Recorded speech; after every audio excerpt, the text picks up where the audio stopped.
الحمد لله الحمد لله الأكرم الذي خلق الإنسان وكرم وعلمه من البيان ما لم يعلم فسبحان الذي لا يحصى امتنانه باللسان ولا بالقلم ونشهد أن لا إله إلا الله وحده لا شريك له ونشهد أن محمدًا عبده ورسوله الذي أرسله بالحق بشيرا ونذيرا وداعيا إلى الله بإذنه وسراجا منيرا أما بعد فأعوذ بالله من الشيطان الرجيم بسم الله الرحمن الرحيم إن الله وملائكته يصلون على النبي يا أيها الذين آمنوا صلوا عليه وسلموا تسليما اللهم صل على سيدنا مولانا محمد وعلى آل سيدنا مولانا محمد তাহাজ্জুদের যায় নামাজে মরণ দিও প্রভু আমায় ইকামাতে দ্বীনের কাজে কবুল করে নিও আমায় তাহাজ্জুদের যায় নামাজে মরণ দিও প্রভু আমায় ইকামাতে দ্বীনের কাজে কবুল করে নিও আমায় আল্লাহুম্মা সাল্লি আলা সাইয়্যিদিনা মাওলানা মুহাম্মদ ওয়া আলা আলি সাইয়্যিদিনা মাওলানা মুহাম্মদ আলহামদুলিল্লাহ সমস্ত শুকরিয়া সেই মহান রব্বুল ইজ্জাতের দরবারে যে মহান রব্বে করিম আমাদেরকে মাদ্রাসায়ে দারুস সুন্নাহ গাজীপুর ও এলাকাবাসীর উদ্যোগে আয়োজিত 11তম বার্ষিক তাফসীরুল কোরআন মাহফিলে আসার বসার এবং কিছু দ্বীনি আলোচনা শোনার তৌফিক দান করেছেন সেজন্য মহামনিবের শুকরিয়া জ্ঞাপন করছি আলহামদুলিল্লাহ। দুরূদ পেশ করছি জনাবে মুহাম্মদুর রাসূলুল্লাহ সাল্লাল্লাহু আলাইহি ওয়াসাল্লামের উপর।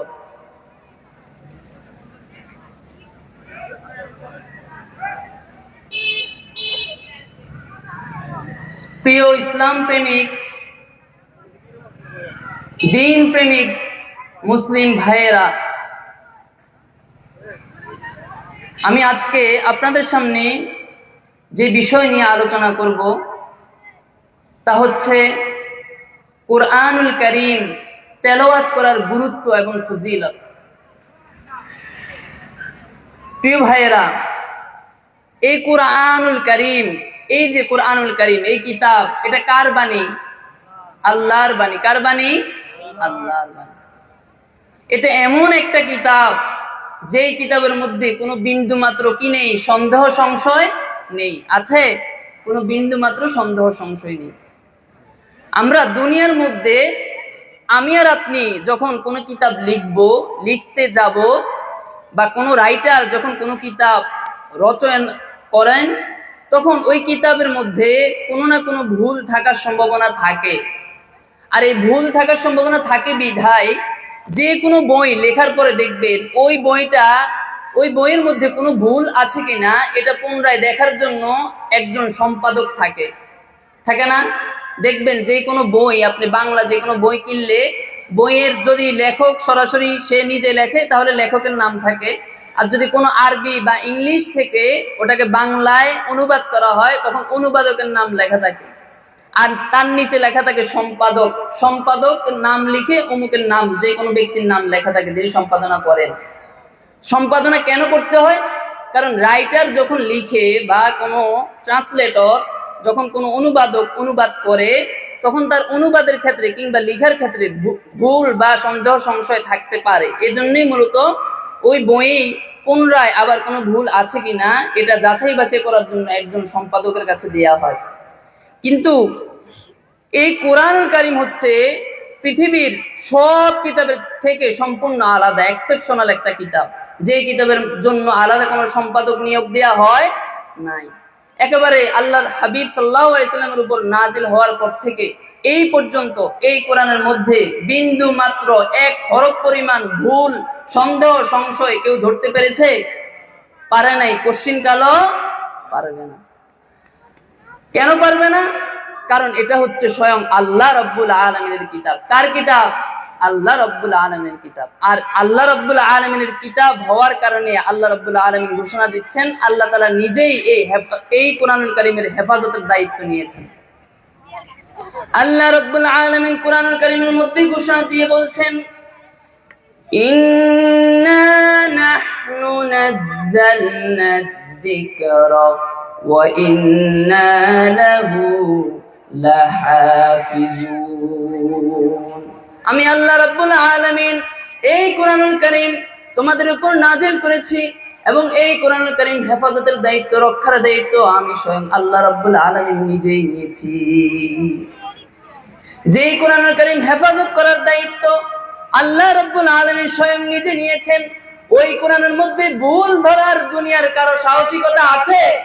কারো সাহসিকতা নাই। দুনিয়ার কেউ হাজার চেষ্টা করলো এই কোরআনের মধ্যে কোনো বিন্দু মাত্র ভুল ধরতে পারবে না, কারণ আল্লাহ রাব্বুল আলামিন স্বয়ং নিজেই তার এই কিতাবের দায়িত্ব নিয়ে নিয়েছেন। রাসূল আকরাম সাল্লাল্লাহু আলাইহি সাল্লামের সময় থেকে অদ্যাবধি অনেক জালেম, অনেক বিধর্মী কাফের কুফাররা এই কোরআনের ভুল ধরতে চেয়েছিল, কিন্তু তারা পারে নাই। রাসূল আকরাম সাল্লাল্লাহু আলাইহি সাল্লামের সময়ে কাফের কুফাররা বলেছিল এই কোরআনের মধ্যে সন্দেহ রয়েছে, সংশয় রয়েছে, এই কোরআন নাকি আল্লাহ রাসূল সাল্লাল্লাহু আলাইহি সাল্লামের বানানো একটি কিতাব। এটা কি রাসূলের বানানো কিতাব? কার কিতাব? আল্লাহর কিতাব। তারা বলেছিল, কাফেররা বলেছিল আল্লাহ রাসূল সাল্লাল্লাহু আলাইহি সাল্লাম হলেন গণক, নাউযুবিল্লাহ। রাসূল সাল্লাল্লাহু আলাইহি সাল্লাম নাকি কবি, তিনি নিজ থেকে কবিতা চয়ন করে এই কোরআন নাকি নিজে বানিয়েছেন। এবং তারা বলেছিল যে এই কোরআনের মধ্যে সন্দেহ রয়েছে, এই কোরআন চাইলে তারা নিজেরাও বানাতে পারবে। আল্লাহর কিতাব, দুনিয়ার কারো সক্ষমতা আছে এর অনুরূপ একটা হরফ বানানো? একটা হরফ বানাতে পারবে কেউ? আমি আর আপনি পারবো? কোশ্চিন কালেও সম্ভব না। কিন্তু ওই কাফের কুফাররা তারা তাদের ভ্রান্ততার কারণে, ভুলের কারণে বলেছিল যে তারা কোরআনের অনুরূপ কোরআন তারা আনতে পারবে, বানাতে পারবে। এজন্য তাদের এই ভ্রান্ত মতবাদকে আল্লাহ রাব্বুল আলামিন 1450 থেকে 1500 বছর আগে আল্লাহ তাআলা চ্যালেঞ্জ ঘোষণা দিয়ে বলছেন, ওয়া ইন কুনতুম ফি রাইবিম মিম্মা নাযালনা আলা আবদিনা ফাতু বিসূরাতিন মিন মিথলিহি। আল্লাহ রাব্বুল আলামিন বলছেন, ওয়া ইন কুনতুম ফি রাইবিম মিম্মা নাযালনা আলা আবদিনা, আমার বান্দা জনাবে মুহাম্মদুর রাসূলুল্লাহ সাল্লাল্লাহু আলাইহি সাল্লামের উপর নাজিলকৃত এই কিতাবের মধ্যে এই কিতাবের অনুরূপ একটা কিতাব তা না দূরের কথা, তোমরা যদি এই কিতাবের মধ্যে থাকা 114টি সূরার মধ্যে একটি সূরা আনতে পারো, ফাতু বিসূরাতিম মিন মিথলিহি, তোমাদের সাহসিকতা থাকলে একটি সূরা বানিয়ে দেখাও। 1450 থেকে 1500 বছর পার হয়ে যাওয়ার পরেও ওই কাফের কুফাররা, বেদিনরা, জালেম, তারা এখনো পর্যন্ত এই কোরআনুল কারীমের একটি সূরা তো দূরের কথা, একটি হরফ বানাতে সক্ষম হয় না। আল্লাহ রাব্বুল আলামিন নিজেই ঘোষণা দিয়ে বলছেন, ফাইন লাম তাফআলু ওয়া লান তাফআলু, তোমরা শুনে রাখো, তোমরা কোনোদিন এই কোরআনের অনুরূপ বানাতে পারোনি, ওয়া লান তাফআলু, এবং কিয়ামত পর্যন্ত কখনো এই কোরআনের অনুরূপ একটি আয়াত বা একটি সূরা আনতেও তোমরা সক্ষম হবে না। তাহলে এই কোরআন কি জাতা কিতাব, জাতা সাধারণ একটা বই, বাংলা বই? যদি সাধারণ একটা বাংলা বই হতো তাহলে আমি আর আপনি এই কোরআনের অনুরূপ একটা কিতাব রচনা করে ফেলা খুব সহজ হয়ে যেত। যেহেতু এটা সাধারণত কোনো বাংলা বই না, সাধারণ কোনো বাংলা বই না, ইংলিশের কোনো বই না, এটা স্বয়ং আল্লাহ রাব্বুল আলামিনের নাজিলকৃত কিতাব। কার কিতাব? আল্লাহ রাব্বুল আলামিনের নাজিলকৃত কিতাব।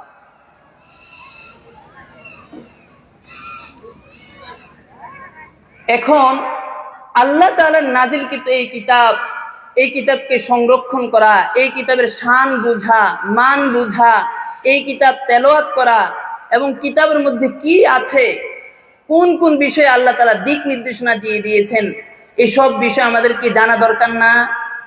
এই বিষয়গুলো অনুযায়ী আমাদেরকে আমল করা দরকার না? আল্লাহ রাব্বুল আলামিন এই কোরআনের মধ্যে প্রত্যেক ব্যক্তির জীবন থেকে শুরু করে একেবারে রাষ্ট্রীয় জীবন পর্যন্ত প্রত্যেক বিষয় আল্লাহ তাআলা বিস্তারিতভাবে বর্ণনা করে দিয়েছেন। আল্লাহ তাআলা বলেন, আমি এই কিতাবের মধ্যে এক শব্দ পরিমাণ বান্দার জীবন পরিচালনার জন্য যা কিছু প্রয়োজন সবকিছুই লিপিবদ্ধ করে দিয়েছি। মা ফাররাতনা, আমি কিছুই বাদ দেই নাই। তাহলে ব্যক্তি জীবনকে সুন্দর করার জন্য, সমাজ জীবনকে সুন্দর করার জন্য, পারিবারিক জীবনকে সুন্দর করার জন্য, রাষ্ট্রীয় জীবনকে সুন্দর করার জন্য কোন কিতাবের শান মান মর্যাদা বৃদ্ধি করা দরকার? এই কোরআনের শান মান মর্যাদা নিজেদের কাছে বৃদ্ধি করা দরকার, নিজের মনের কাছে, নিজের কাছে বৃদ্ধি করা দরকার।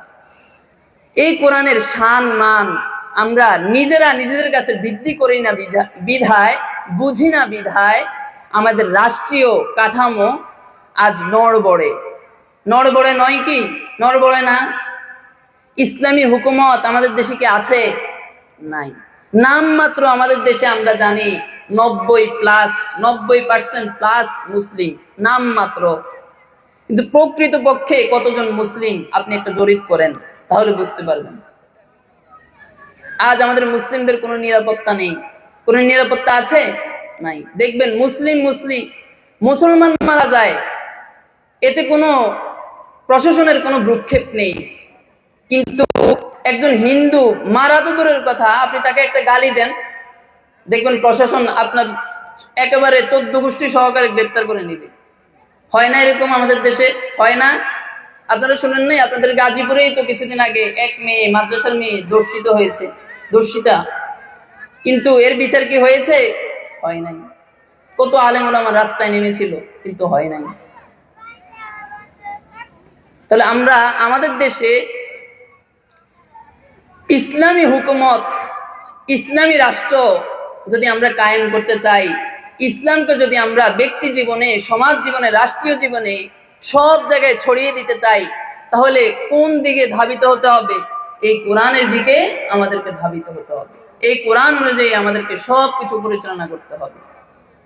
এখন এই কোরআনুল কারীম এই কোরআন অনুযায়ী যে আমরা পরিচালনা করব, এটা পরিচালনা করার আগে এই কোরআন আমাদেরকে পড়তে পারতে হবে না? তার জন্য কি করতে হবে? এই কোরআন তো আমাদেরকে আগে পড়তে পারতে হবে, পড়ার সেই সক্ষমতা থাকতে হবে। যদি আমি পড়তেই না পারি, তাহলে এই কোরআনে আল্লাহ তাআলা কি বলেছেন সেটা কি আমার বোঝা সম্ভব? না। তাহলে আমাদের মধ্যে আমরা দুই শ্রেণীর লোক ভাগ করতে পারি। এক শ্রেণী যারা কোরআন তেলাওয়াত করতে পারে কিন্তু করে না, আরেক শ্রেণী যারা কোরআন তেলাওয়াত করতেই জানে না, মানে দেখে পড়তেও পারে না।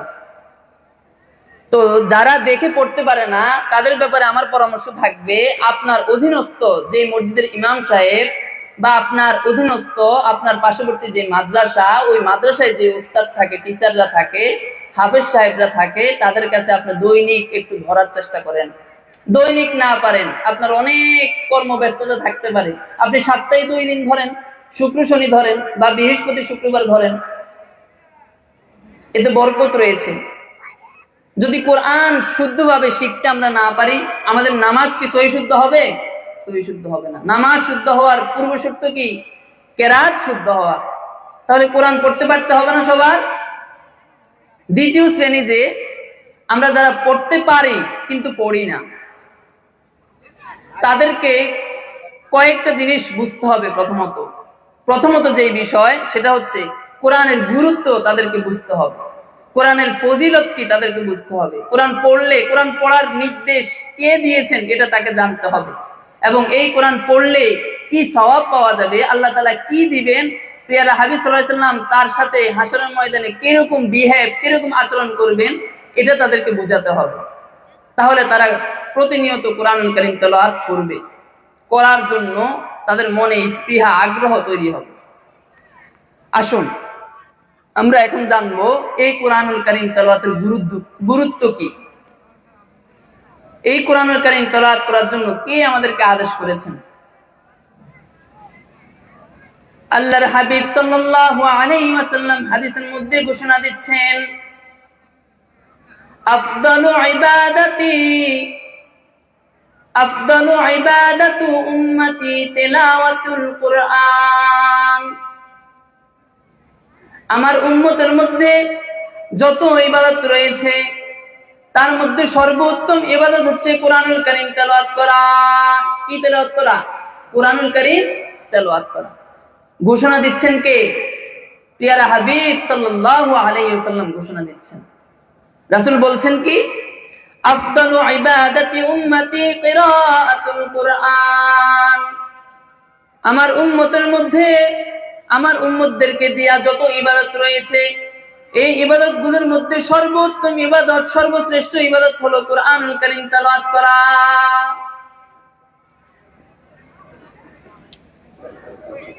এই কোরআনুল কারীম তেলাওয়াত করলে শুধু লাভ আর লাভ, কোনো লোকসান নেই, কোনো ক্ষতি নেই, কোনো লস নেই। কোরআনুল কারীম তেলাওয়াত এটাকে আল্লাহ রাব্বুল আলামিন ব্যবসার সাথে তুলনা করেছেন। কেমন? আমি বুঝিয়ে বলছি। দুনিয়ার মধ্যে আমি আর আপনি যখন একটি দোকান দিব বা একটা ব্যবসা বাণিজ্য দিব, তখন আমার এই ব্যবসা বাণিজ্যের মধ্যে লাভ এবং লোকসান দুটোর সম্ভাবনাই আছে, তাই না? আমরা কি কেউ অগ্রিম বলতে পারি যে আমার ব্যবসায় শুধু লাভই হবে? বলা সম্ভব? কেউ বলতে পারি যে আমার ব্যবসায় শুধু লসই হবে, লাভ হবে না? বলতে পারবো? সম্ভব না। কিন্তু আল্লাহ তাআলা কোরআনের মধ্যে বলছেন যে কোরআনুল কারীম তেলাওয়াত এটা এমন একটি ইবাদত, যে ইবাদত করলে শুধু লাভ আর লাভ, কোনো লস নেই, কোনো লোকসানের সম্ভাবনা নেই। ইন্নাল্লাযীনা ইয়াতলুনা কিতাবাল্লাহ ওয়া আকামুস সালাতা ওয়া আনফাকু মিম্মা রাযাকনাহুম সিররান ওয়া আলানিয়াতান ইয়ারজুনা তিজারাতান লান তাবুর। আল্লাহ রাব্বুল আলামিন ঘোষণা দিচ্ছেন, কোরআনুল কারীম তেলাওয়াত করা, নামাজ কায়েম করা, এবং আল্লাহ রাব্বুল আলামিন বান্দাদেরকে যে রিজিক দিয়েছেন সেই রিজিক থেকে ব্যয় করা। এই তিনটা কাজ যে বান্দা করবে সে এমন এক ব্যবসার আশা করতে পারে, ইয়ারজুনা তিজারাতান, এমন এক ব্যবসার আশা করতে পারে, লান তাবুর, যেই ব্যবসার কখনো কোনো ক্ষতি হয় না, যেই ব্যবসায় কখনো লস হয় না, যেই ব্যবসার কখনো লোকসান হয় না। সুবহানাল্লাহ।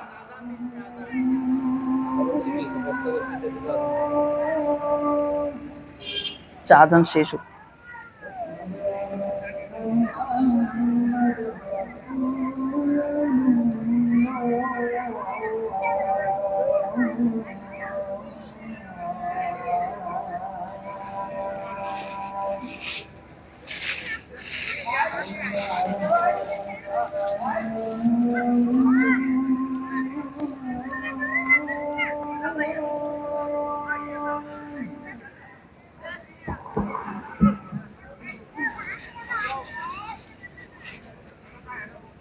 প্রিয় ভাইয়েরা, আমরা বলতেছিলাম যে কুরআনুল কারীম এমন এক ব্যবসা, এমন এক বরকতি ব্যবসা কুরআনুল কারীম তেলাওয়াত করাটা, যেই ব্যবসার মধ্যে কখনো কোনো কি নেই, লোকসান নেই, কখনো কোনো ক্ষতি নেই, কখনো কোনো লস নেই, লস হওয়ার সম্ভাবনাও নেই, শুধু লাভ আর লাভ। এই লাভ, এই ব্যবসার লাভটা যত বেশি আমরা বাড়াতে চাইবো, আমরা কি কুরআনুল কারীম তেলাওয়াত করার মাধ্যমে যেই ব্যবসার যে লাভটা, এই লাভ মূলত হচ্ছে জান্নাত পাওয়া। কি পাওয়া? জান্নাত পাওয়া। আমরা কি জান্নাত পেতে চাই না সবাই? কে কে চাই? কারা কারা চাই? হাত তুলে দেখান। নারে তাকবীর, নারে তাকবীর। আল কোরআনের আলো, আল হাদিসের আলো। আলহামদুলিল্লাহ, আল্লাহ তাআলা সবাইকে প্রতিনিয়ত কুরআনুল কারীম তেলাওয়াত করার তৌফিক দান করুন। আল কোরআনের পথে এসো, আল কোরআনকে ভালোবাসো, আল কোরআনকে বুঝো তুমি দিয়ে মন প্রাণ। এসো তাই গাই সকলে আল কোরআনের গান, এসো তাই গাই সকলে আল কোরআনের গান। আল কোরআনের পথে এসো, আল কোরআনকে ভালোবাসো, আল কোরআনকে বুঝো তুমি দিয়ে মন প্রাণ। এসো তাই গাই সকলে আল কোরআনের গান, এসো তাই গাই সকলে আল কোরআনের গান। নিয়মিত তেলাওয়াত করার মাধ্যমে কোরআনের গান আল্লাহ তাআলাকে আমাদেরকে শোনাতে হবে। পারবো না আমরা? পারবো না? ইনশাআল্লাহ। প্রিয় ভাইয়েরা, কুরআনুল কারীমের গুরুত্ব বলেছি। এখন আসুন, এই কোরআন যদি আমরা তেলাওয়াত করি এবং সেই অনুযায়ী যদি আমরা আমল করি, তাহলে আল্লাহ তাআলা আমাদেরকে কি পুরস্কার দিবেন? আমরা কি পুরস্কার পেতে চাই না? চাই কি চাই না? দুনিয়ার মধ্যে যে কোনো কাজ করার জন্য দেখবেন, আপনারা যখন ছোট ছিলেন, আপনারা কোনো কাজে উদ্বুদ্ধ করার জন্য আপনার আব্বা আম্মু আপনাকে অফার দিয়েছিল না? বিভিন্ন সময় যখন মাদ্রাসায় যেতে চাইতেন না বা স্কুল কলেজে যেতে চাইতেন না, আব্বু বলতো, যাও বাবা, আজকে তোমাকে 10 টাকা দিব যদি যাও। বলতো কি বলতো না? বলে না? আমাকে বলেছিল আমার আব্বু, আমার আম্মু এরকম অফার দিয়েছিল। এই অফার কেন দেয়া হয়? যে কাজের গুরুত্ব বোঝানোর জন্যই মূলত এই অফারটা দেয়া হয়, তাই না? আল্লাহ রাব্বুল আলামিন আমাদের বান্দাদেরকেও প্রত্যেক আমলের গুরুত্ব বোঝানোর জন্য এরকম আমলের পুরস্কারও সাথে সাথে দিয়ে দিয়েছে। এখন এই পুরস্কারগুলো নিতে হলে আমাদেরকে কাজটা করতে হবে না? যদি আমরা জান্নাত পেতে চাই, তাহলে আমাদেরকে কি করতে হবে? কোরআনুল কারীম তেলাওয়াত করতে হবে এবং সেই অনুযায়ী আমল করতে হবে। জান্নাতে আমরা যেতে চাই, কিন্তু কোরআন তেলাওয়াত করতে চাই না, এটা কি কখনো হবে? আপনি একটা গাছের ফল, মনে করেন একটা বড়ই গাছ, বড়ই গাছে উঠে খুব সহজ, তাই না? খুব সহজ। কাটা আছে না বড়ই গাছে? কাটা আছে কি নাই? আছে। তাহলে বড়ই গাছ থেকে আপনি বড়ই খেতে চাইবেন, কিন্তু গাছে উঠে পারতে চাইবেন না, তাহলে কি খেতে পারবেন? হ্যাঁ, ঢিল মেরে আপনি কয়টাই বা পারতে পারবেন, কিন্তু গাছে যখন উঠে আপনি পারতে যাবেন, তখন অনেকগুলোই একসাথে সংগ্রহ করতে পারবেন। কোরআনুল কারীমটাও এমন এক জিনিস যে তেলাওয়াত করার মাধ্যমে আপনি জান্নাত পেতে পারেন। কিন্তু আপনি জান্নাত পেতে চাইবেন, এটা আপনার ইচ্ছা, কিন্তু আপনি তেলাওয়াত যদি না করেন, তাহলে জান্নাত পাওয়া কি সম্ভব? কখনোই সম্ভব না। আল্লাহ রাব্বুল আলামিনের প্রিয় হাবিব সরদার দু আলম সাইয়্যিদুল কাউনাইন ইমামুস সাকলাইন জনাবে মুহাম্মদুর রাসূলুল্লাহ সাল্লাল্লাহু আলাইহি ওয়াসাল্লাম হাদিসের মধ্যে ঘোষণা দিচ্ছেন, খায়রুকুম মান তাআল্লামাল কুরআন ওয়া আল্লামাহু, উত্তম মানুষ সে যে নিজে কোরআন শিখে এবং অন্যকে শিখায়। উত্তম মানুষকে মান তাআল্লামাল কুরআনা ওয়া আল্লামাহু, যে কোরআন নিজে শিখে এবং অন্যকে শিখায়, সে হচ্ছে কি মানুষ? উত্তম মানুষ। কে ঘোষণা দিচ্ছেন? জনাবে মুহাম্মদুর রাসূলুল্লাহ সাল্লাল্লাহু আলাইহি ওয়াসাল্লাম। উত্তম মানুষ কি আমরা হতে চাই না? আমরা সবাই উত্তম মানুষ হতে চাই। কিয়ামতের দিন কোরআনের যে পাঠক থাকবে, যারা কোরআনুল কারীম তেলাওয়াত করবে, তাদের শান মান মর্যাদা অনেক বৃদ্ধি পেতে থাকবে। আল্লাহর হাবিব সাল্লাল্লাহু আলাইহি ওয়াসাল্লাম হাদিসের মধ্যে বলছেন, কিয়ামতের দিন কোরআনের পাঠককে বলা হবে, ইকরা ওয়ারতাকি ওয়ারাত্তিল কামা কুনতা তুরাত্তিলু ফিদ দুনিয়া। তুমি কোরআনুল কারীম তেলাওয়াত করতে থাকো এবং মর্যাদার সিঁড়ি বেয়ে উপরের দিকে উঠতে থাকো।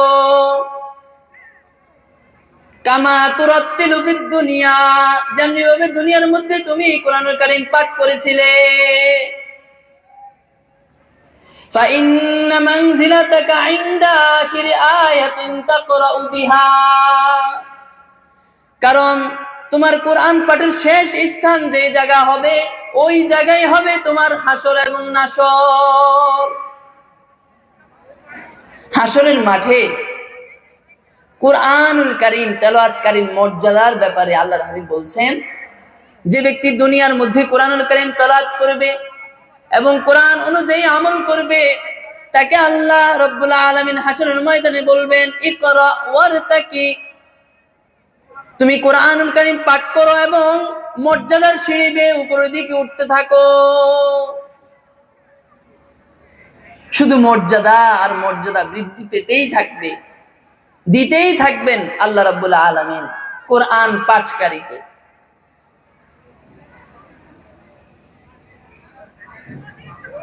এর বিপরীত রয়েছে, যে ব্যক্তি বা যারা কোরআনুল কারীম সুন্দরভাবে তেলাওয়াত করতে পারে না, তেলাওয়াত করে না, তাদেরকে কোরআন স্বয়ং নিজেই লানত দিবে। কি দিবে? লানত দিবে। আল্লাহর হাবিব সাল্লাল্লাহু আলাইহি ওয়াসাল্লাম হাদিসের মধ্যে বলছেন, রুব্বা তালিল লিল কুরআনি ওয়াল কুরআনু ইয়ালআনুহু, কোরআনুল কারীমের এমন কিছু পাঠক রয়েছে, কোরআন স্বয়ং যাদেরকে লানত দেয়। সাহাবায়ে কেরাম জিজ্ঞেস করলেন, তারা কারা? আল্লাহর হাবিব সাল্লাল্লাহু আলাইহি সাল্লাম বলছেন, তারা তো ওই সকল লোক যারা কোরআন তারতিল সহকারে পাঠ করে না। কোরআন শুধু পাঠ করলেই হবে না, কোরআনুল কারীমকে পাঠ করতে হবে তারতিল সহকারে, ধীরে সুস্থে, তাজবিদ সহকারে, তাজবিদের নিয়ম নীতি সহকারে, মাখরাজ কোথায় গুণ্য হবে, কোথায় গুণ্য হবে না, কোথায় মদ টান হবে, টান হবে না, এই কায়দাগুলা, তাজবিদের বিস্তারিত কায়দা কানুন সহকারে সুন্দরভাবে কোরআন পাঠ করলে সওয়াব পাওয়া যাবে। কিন্তু যদি এই তাজবিদের নিয়ম কানুনের তোয়াক্কা না করে, নিয়ম কানুন মেনে না মেনে যদি কোরআনুল কারীম পাঠ করা হয়, তাহলে কোরআন স্বয়ং নিজেই ওই পাঠককে লানত দান করে। এজন্য প্রিয় ভাইয়েরা, আমরা কি কোরআন শিখতে চাই না?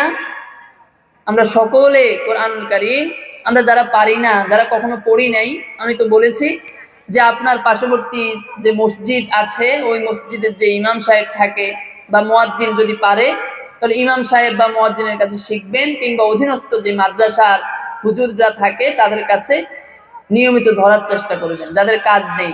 আর যারা কর্মব্যস্ততায় থাকেন, তারা অন্তত, আমার দাবি থাকবে, সপ্তাহে 2 দিন হলেও ধরবেন, কমপক্ষে 1 দিন হলেও ধরার চেষ্টা করবেন। এতে লাভ আর লাভ। প্রিয় ভাইয়েরা, আপনার নিজের জন্য লাভ, আপনার পরিবারের সন্তান সন্ততি সবার জন্যই লাভ, আপনার পারিবারিক জীবনের জন্য লাভ, আপনার সমাজের জন্য লাভ, আপনার রাষ্ট্রের জন্য লাভ। শুধু আপনি নিজে শিখলেই হবে না, নিজে শিখে আবার অন্যদেরকে শেখানোর চেষ্টাও করবেন। উ আনফুসাকুম ওয়া আহলিকুম নারা, নিজেকেও আগুন থেকে বাঁচাতে হবে, নিজের আহাল পরিবার পরিজন যারা বংশীয় যারা রয়েছে এবং মহল্লাবাসী যারা রয়েছে, সমাজের যারা রয়েছে, সবাইকে আগুন থেকে বাঁচানোর চেষ্টাও করতে হবে। প্রিয় ভাইয়েরা, কোরআনুল কারীমের ফজিলতের ব্যাপারে আল্লাহর হাবিব সাল্লাল্লাহু আলাইহি ওয়াসাল্লাম হাদিসের মধ্যে আরেকবার বলেছেন, মান ক্বারাআ হারফাম মিন কিতাবিল্লাহ ফালাহু বিহি হাসানাতুন ওয়াল হাসানাতু বিআশরি আমসালিহা লা আকুলু আলিফ লাম মিম হারফুন ওয়ালাকিন আলিফুন হারফুন ওয়া লামুন হারফুন ওয়া মিমুন হারফুন।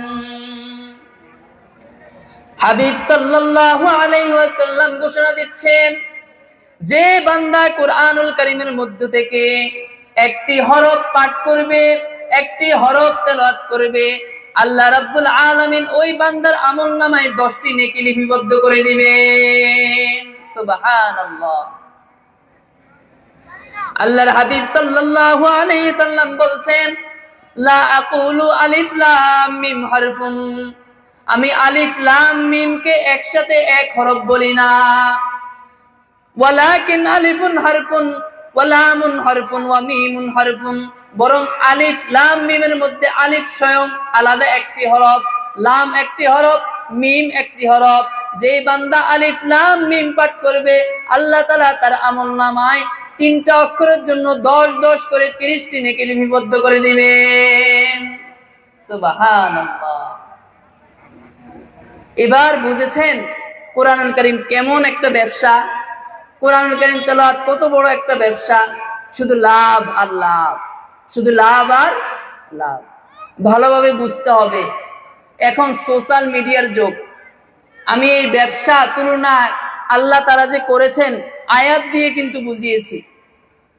এখন কিন্তু ভিডিও কাটছাট করে বিভিন্ন ভাবে ছাড়া হয়।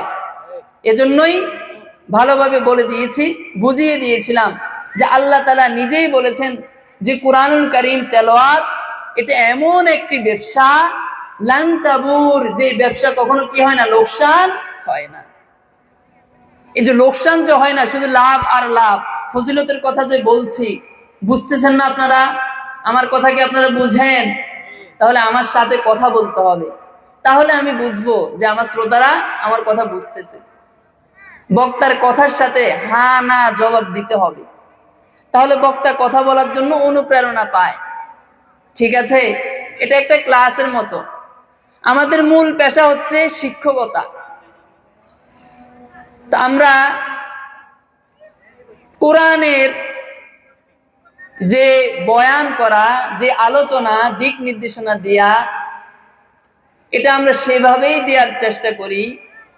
শুধু আমি না, ওয়াইজিন কেরাম যারা আছে তারা এইভাবেই দেওয়ার চেষ্টা করে যে বয়ান থেকে বক্তা যা বলে তার উপর যেন বক্তা নিজে আমল করতে পারে এবং তার শ্রোতারাও আমল করতে পারে। এটা একটা ক্লাসের মতো। কিসের মতো ভাইয়েরা? এটা একটা ক্লাসের মতো। বক্তা যা বলবে আপনাকে বুঝে নিতে হবে, বুঝতে হবে, মনোযোগ থাকতে হবে।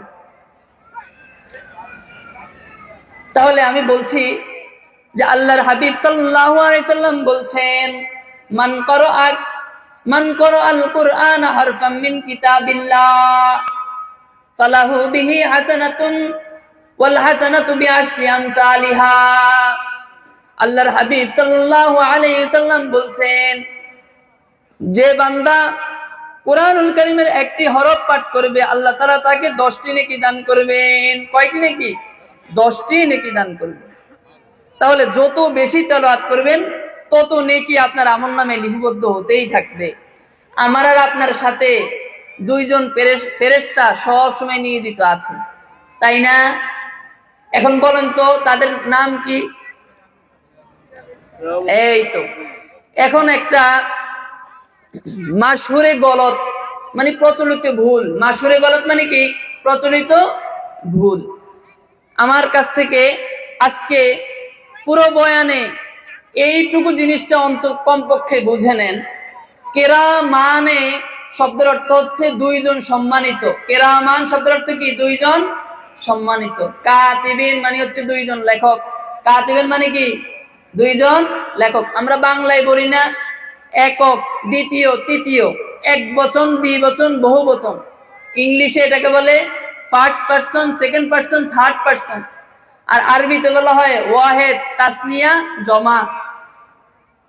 এখানে কিন্তু তাসনিয়া আল্লাহ তাআলা ব্যবহার করেছেন, দ্বিবচন ব্যবহার করেছেন।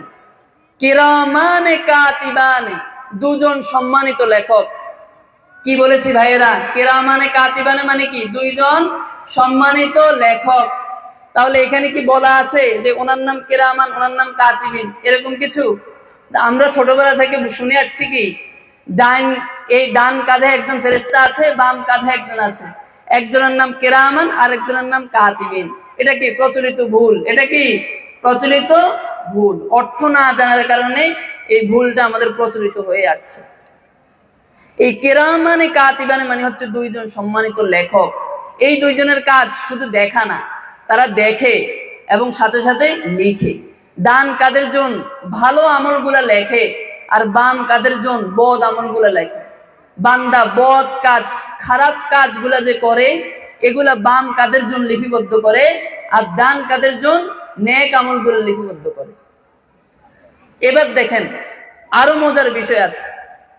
আল্লাহ রাব্বুল আলামিন বাম কাদের ফেরেশতাকে সব সময় বলে রাখেন, ও আমার ফেরেশতা, আমার বান্দা যখন কোনো খারাপ কাজ করার ইচ্ছা পোষণ করে, সাথে সাথে তুমি তোমার খাতার মধ্যে লিপিবদ্ধ করবে না, বরং আমার বান্দা ওই কাজটা করার পরেও তুমি লিপিবদ্ধ করবে না, বরং কাজটা গুনাহ করার পরে যদি আমি আল্লাহর কাছে তওবা না চাই, তারপরে তুমি লিপিবদ্ধ করবে।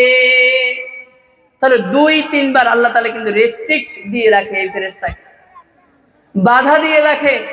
এবং ডান কাদের ফেরেশতাও বাম কাদের ফেরেশতাকে বাধা দেয়, ও ভাই তুমি এখন লিখো না, আগে দেখো এই ব্যক্তি হয়তো গুনাহ করার ইচ্ছা পোষণ করছে কিন্তু গুনাহ করতে নাও পারে। একবার বাধা। দ্বিতীয় বাধা, আচ্ছা গুনাহ করে ফেলেছে, এখনো লিখিও না, হয়তোবা এই বান্দা আল্লাহর কাছে ক্ষমা চাইতে পারে। ক্ষমা করলে মাফ করবেন কে? ক্ষমা চাইলে কে মাফ করবেন? আল্লাহ রাব্বুল আলামিন মাফ করার জন্য, বান্দাকে মাফ করার জন্য সব সময় প্রস্তুত। আল্লাহ রাব্বুল আলামিন প্রতিদিন শেষ রাত্রিতে, শেষ আসমানের মধ্যে তার কুদরতি ভাবে আল্লাহ রাব্বুল আলামিন বলেন, ও আমার বান্দারা, কে আছো আমার কাছে চাইবে, আমার কাছে চাও, আমি তা প্রদান করব। কে আছো আমার কাছে ক্ষমা চাও, আর ক্ষমা চাও, আমি তাকে ক্ষমা করে দিব। শেষ আসমানে আল্লাহ রাব্বুল আলামিন বলতে থাকেন, ফেরেশতাদের মাধ্যমে জিজ্ঞাসাবাদ করতে থাকেন যে আমার বান্দারদের মধ্যে কে আছে আমার কাছে চাইবে, কিছু চাইবে। চাওয়ার অনেক কিছু আছে। আমি আর আপনি হয়তো, আমার আর আপনার হয়তো তাহাজ্জুদ মিস হইতে পারে, কিন্তু এমনও আল্লাহর ওলি, আল্লাহর খাস বান্দারা এই পৃথিবীতে আছে যারা প্রতিনিয়ত তাসবিহ তাহলিল তেলাওয়াত করে। ইশরাক, আওয়াবিন, তাহাজ্জুদ এগুলো কখনোই মিস দেয় না। তাহাজ্জুদের নামাজ এমন এক বরকতপূর্ণ ইবাদত, যে ইবাদতের মাধ্যমে আল্লাহ রাব্বুল আলামিন তার প্রিয় হাবিব সাল্লাল্লাহু আলাইহি সাল্লামের মর্যাদাকে শুধু বৃদ্ধি করেছেন, শুধু বাড়িয়েই দিয়েছেন। ওয়া মিনাল লাইলি ফাতাহাজ্জাদ বিহি নাফিলাতান লাক আসা আন ইয়াবআসাকা রাব্বুকা মাকামান মাহমুদা। তাহাজ্জুদের নামাজ এমন একটি ইবাদত, আল্লাহ রাব্বুল আলামিন তার প্রিয় হাবিব সরদারে দু আলম ইমামুস সাকলাইন নবীদের সরদার জনাবে মুহাম্মদুর রাসূলুল্লাহ সাল্লাল্লাহু আলাইহি সাল্লামকে বলছেন যে হে নবী, আপনি তাহাজ্জুদের নামাজ পড়ুন, এটা একটি নফল ইবাদত। আসা আইয়া বাআসাকা রাব্বুকা মাকামান মাহমুদা, হয়তোবা আশা করা যায় আল্লাহ রাব্বুল আলামিন আপনাকে সর্বোত্তম সম্মানিত আসনে বুলন্দিত করবেন, সম্মানিত আসনে আপনাকে বুলন্দ করবেন। আপনি তাহাজ্জুদ পড়তেই থাকেন। আশা এটা সম্ভাবনা বোঝায়।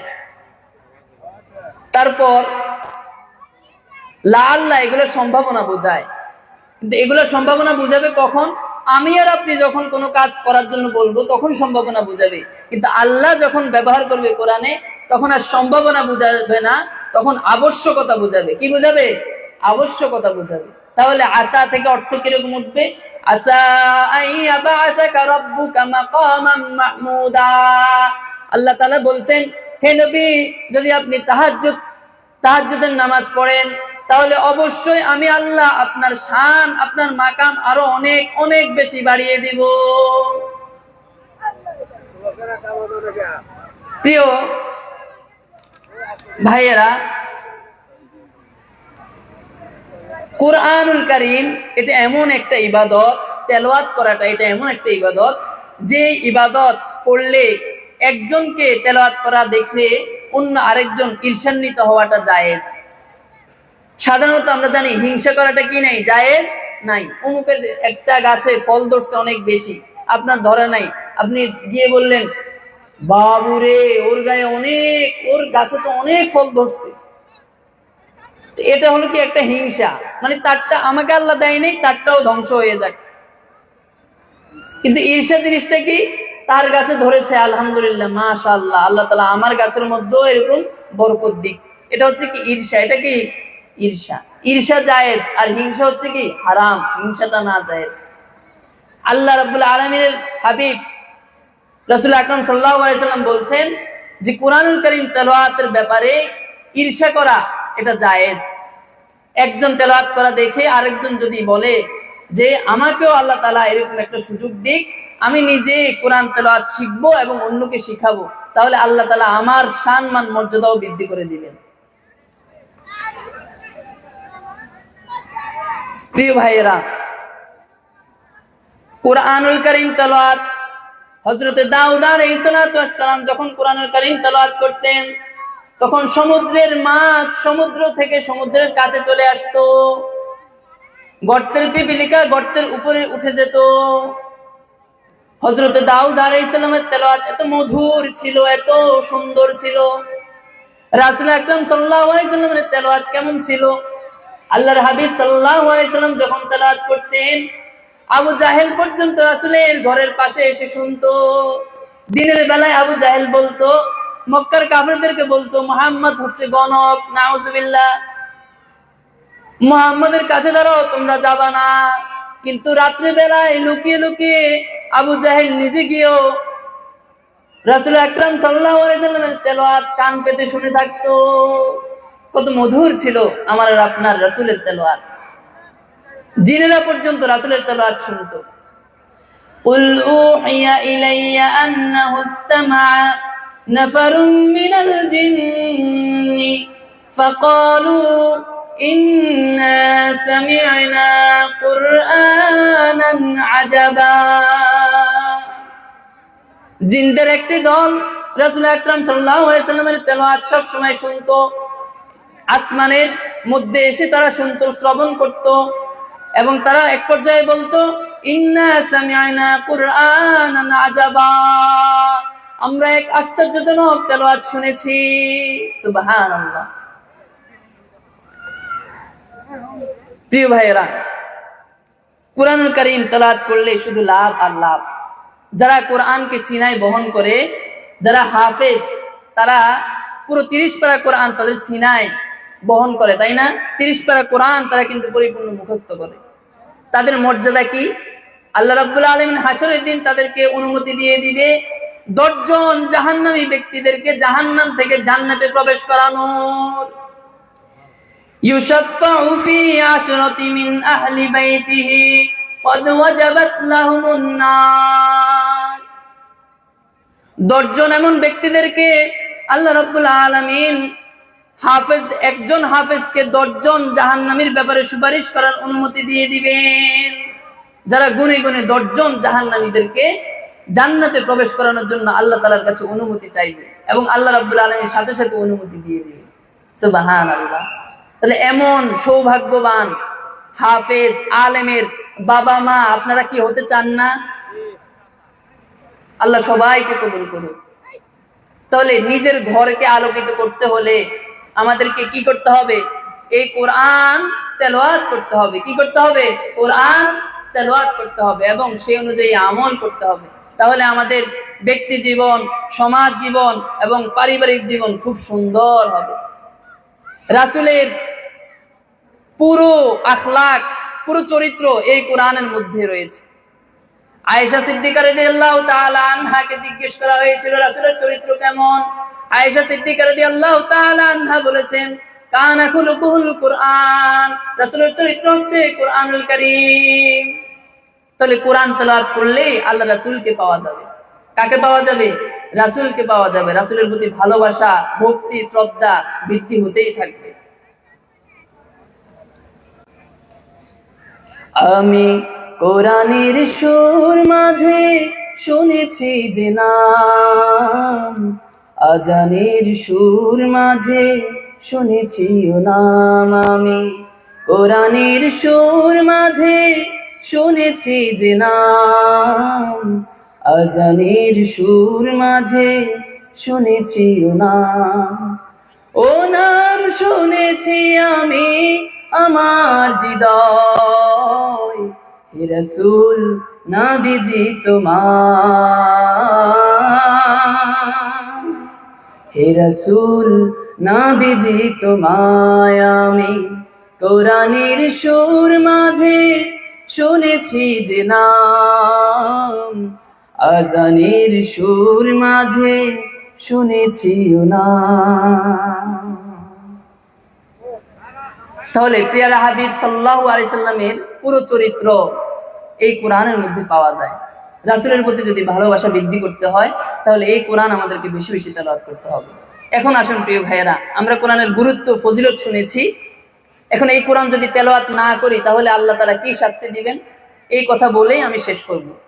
আল্লাহ রাব্বুল আলামিন কোরআনুল কারীমের মধ্যে বলছেন, وَمَنْ أَعْرَضَ عَنْ ذِكْرِي فَإِنَّ لَهُ مَعِيشَةً ضَنكًا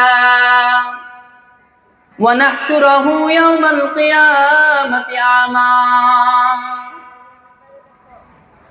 যে বান্দা আমি আল্লাহর জিকির থেকে বিরত থাকবে, আমি আল্লাহর দিয়া কুরআনুল কারীম তেলাওয়াত করা থেকে বিরত থাকবে, فَإِنَّ لَهُ مَعِيشَةً ضَنكًا, আমি তার জীবিকাকে সংকীর্ণ করে দিব। তার রিজিকের মধ্যে বরকত, তার রিজিক থেকে আমি বরকত নিয়ে যাব। তার ব্যবসা বাণিজ্যের মধ্যে আমি লোকসান দিতে থাকব। পরিবার পরিজনের মধ্যে আমি অশান্তি সৃষ্টি করব। সন্তান সন্ততি না দিয়ে তাকে আমি রাখবো। এগুলো হচ্ছে কি? রিজিকের মধ্যে বরকত কি দিয়া? কমিয়ে দিয়া। এগুলো কখন করবেন আল্লাহ? যখন আমরা এই কোরআন তেলাওয়াত না করে থাকবো, কোরআন অনুযায়ী আমল যখন আমরা না করব, তখন আল্লাহ তাআলা আমাদেরকে এই শাস্তি দিবেন। মাঈশাতান দঙ্কার ব্যাখ্যায় মুফাসসিরে কেরাম আরেকটি ব্যাখ্যা করেছেন যে মাঈশাতান দঙ্কা হচ্ছে কবরের আযাব, কবরকে সংকীর্ণ করে দেয়া, কবর সংকীর্ণ হয়ে যাওয়া। প্রত্যেক ব্যক্তিকে যখন কবরের মধ্যে রাখা হবে তখন কবর দুই পাশ থেকে এমন ভাবে চাপ দিবে, ডান দিকের হাড়গুলো বাম দিকের হাড়ের সাথে মিশে যাবে, বাম দিকের হাড়গুলো ডান দিকের হাড়ের সাথে মিশে যাবে। এত ভয়ঙ্কর হচ্ছে কবর। আরেকটা শাস্তি কি তেলাওয়াত না করলে? আল্লাহ রাব্বুল আলামিন বলছেন, ওয়া নাহশুরাহু ইয়াওমাল কিয়ামাতি আমা, আমার বান্দাদের মধ্যে যারা কোরআন তেলাওয়াত করবে না, আমি আল্লাহ কাল হাসরের ময়দানে তাদেরকে অন্ধ করে উঠাবো। কি করে উঠাবেন? অন্ধ করে উঠাবেন। তখন যখন ইসরাফিল আলাইহিস সালাম তৃতীয়বার সিংহে ফুৎকার দিবেন, তখন দুনিয়ার মানুষেরা সবাই কবর থেকে উঠে যাবে, উঠে হাসরের মাঠের দিকে দৌড়াতে থাকবে, উলঙ্গ অবস্থায় দৌড়াতে থাকবে। আর যারা তেলাওয়াত করে নাই তারা অন্ধ হয়ে উঠবে, অন্ধ হয়ে উঠে দৌড়াতে থাকবে। ওই অন্ধ ব্যক্তিরা ওই দিন আল্লাহর কাছে কি বলবে? অন্ধ ব্যক্তিরা আল্লাহ তাআলার কাছে বলবে, ইয়া রব্বি লিমা হাশারতানি আমা, ও আমাদের প্রভু, আমাদেরকে কেন অন্ধ করে উঠালেন? কদ কুনতু বাসীরা, আমরা তো দুনিয়ায় থাকাকালীন সময় আমাদের দৃষ্টি শক্তি ছিল, আমরা তো দেখেছি, কিন্তু এখন কেন অন্ধ করে উঠালেন? আল্লাহ তাআলা আবার জবাব দিবেন, ক্বালা কাযালিকা আতাতকা আয়াতুনা ফানাসিতাহা ওয়া কাযালিকাল ইয়াউমা তুনসা। তোমরা দুনিয়ায় থাকাকালীন সময় আমার দেয়া কোরআন তেলাওয়াত করো নাই এবং কোরআন অনুযায়ী আমল করো নাই, আমাকে ভুলেছিলে, আমার কথা স্মরণ করো নাই, এজন্য আজকে আমি রব তোমাদেরকে ভুলে গিয়েছি। সেদিন আল্লাহ তাআলাও আমাদেরকে ভুলে যাবে। এজন্য প্রিয় ভাইয়েরা, আসুন কোরআনুল কারীম আমরা বেশি বেশি তেলাওয়াত করি এবং কোরআন অনুযায়ী নিজের ব্যক্তি জীবন, সমাজ জীবন এবং রাষ্ট্রীয় জীবন পরিচালনার সর্বোচ্চ চেষ্টা আমরা করি। তাহলে আমাদের সব হবে সুন্দর। আমাদের কাল হাসরের ময়দানে আল্লাহ তাআলা আমাদেরকে ভালোবেসে জান্নাত দিয়ে দিবেন। আল্লাহ তাআলা আমাদেরকে সবাইকে দ্বীনের সহিহ বুঝ দান করুক। ওমা আলাইনা ইল্লাল বালাগ। আসসালামু আলাইকুম ওয়া রাহমাতুল্লাহি ওয়া বারাকাতুহু।